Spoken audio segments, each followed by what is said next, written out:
நான் இங்கு ஓதிய ஆயத்துக்களில் அல்லாஹ் மனிதனை வாலிபத்தில் படைத்து அதை அருளாகவும் ஆக்கி இருக்கின்றான். அதே சமயம் ஆபத்திலும் அது கொண்டு போய் முடித்துவிடும். எனவே வாலிபர்களை திறம்பட வழிநடத்தக்கூடிய ஜம்மியத்துல் உலமா நாடெங்கிலும் பரவி எல்லா இடங்களிலும் வாலிபர்களை சீர்திருத்த வேண்டும் என்ற கொள்கையில் முனைப்புடன் செயல்பட்டு வருவது அல்லாஹ் நமக்கு கொடுத்த மிகப்பெரிய அருளாகும்.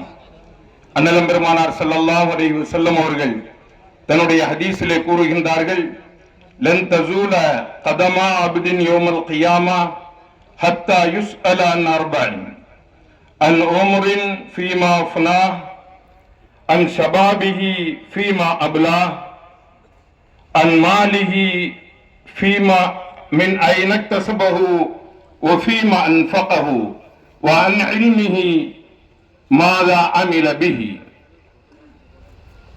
أو كما قال النبي صلى الله عليه وسلم.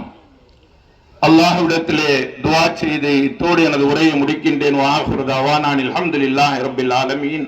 அஸ்ஸலாமு அலைக்கும் வரஹ்மத்துல்லாஹி வபரகாத்துஹு.